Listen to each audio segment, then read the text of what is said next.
نحمده ونصلي على رسوله الكريم أما بعد فأعوذ بالله من الشيطان الرجيم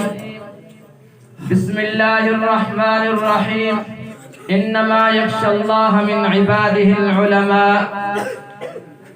وقال النبي صلى الله عليه وسلم العلماء ورثة الأنبياء صدق الله العظيم وصدق رسوله النبي الكريم۔ اس بزم جنوں کے دیوانے ہر راہ سے پہنچے یزداں تک، اس بزم جنوں کے دیوانے ہر راہ سے پہنچے یزداں تک، ہیں عام ہمارے افسانے دیوار چمن سے زندہ تک۔ 100 بار سوارا ہے ہم نے اس ملک کے گیسوئے برہم کو، یہ اہل جنوب بتلائیں گے کیا دیا ہے ہم نے عالم کو۔ میرے انتہائی واجب الاحترام قابل صدر کریم اساتذہ کرام اور مہمانان گرامی، بزم شیخ الہند میں تشریف رکھنے والے میرے ہم مشن ہم مکتب غیور ساتھیوں، آج کی اس عظیم الشان محفل میں جس عنوان پر لب کشائی کرنے کی جسارت کر رہا ہوں وہ خدمات علماء دیوبند ہے۔ سامعین محترم، خدمات علماء دیوبند ایک وسیع و بسیط عنوان ہے جس پر گفتگو کرتے ہوئے میں سوچنے پر مجبور ہوں کہ علماء دیوبند کے انگنت کارناموں میں سے کس کارنامے کا تذکرہ کروں، بے شمار محاسن میں سے کس خوبی کا تذکرہ کروں اور کن کن خصوصیات کو نظر انداز کروں،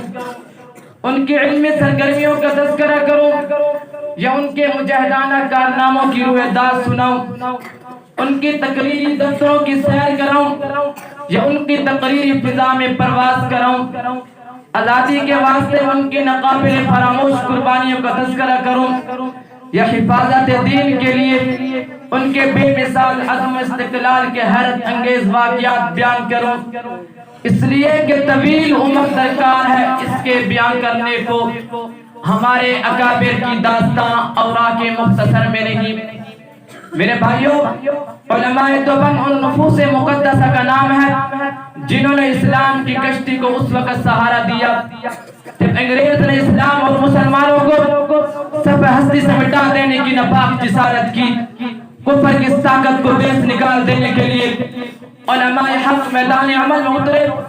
جس کے نتیجے میں ہندوستان میں آزادی کے نغمے گائے گئے، تحریک بالاکوٹ کی بنیاد رکھی گئی، تحریک ریشم رومال مارز وجود میں آئی،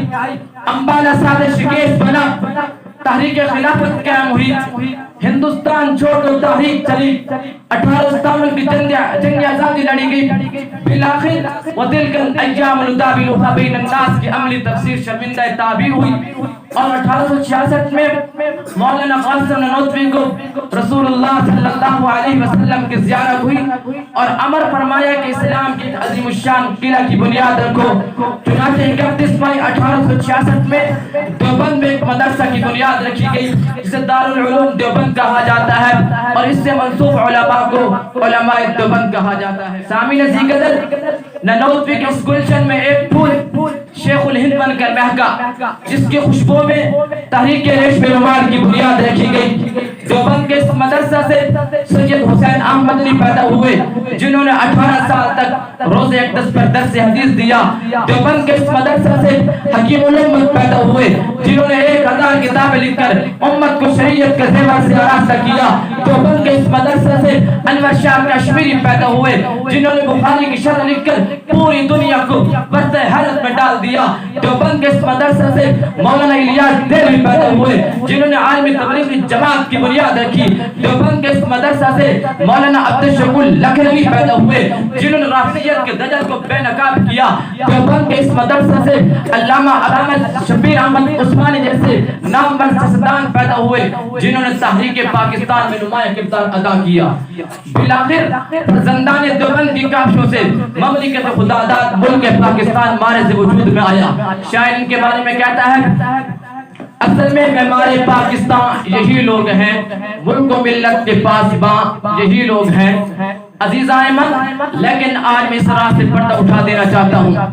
جس پاکستان کے لیے علامہ شبیر احمد عثمانی نے کاوشیں کی تھی وہ موجودہ پاکستان کا تصور ہرگز نہ تھا، اور جس پاکستان کی مخالفت سید حسین احمد نے کی تھی وہ آج کا بحرانوں میں گرا ہوا پاکستان ہے۔ میرے بھائیوں، انہیں علماء کرام کے اخلاص و للہیت اور بے مثال قربانی کا نتیجہ ہے کہ آج بڑے بڑے مساجد و مدارس قائم ہیں۔ انہیں علماء کرام کی لازوال قربانی کو ثمرہ ہے کہ آج ہم اور آپ ایک صاحبان کے نیچے بیٹھ کر قال اللہ و قال الرسول کی آوازیں آسانی سے بلند کرتے ہیں۔ آخر میں آپ کو یہی پیغام دینا چاہتا ہوں، تمنا درد دل ہے کہ تو کر خدمت فقیروں کی، نہیں ملتا یہ گوہر بادشاہوں کے خزینوں میں۔ وآخر دعوانا الحمدللہ رب العالمین۔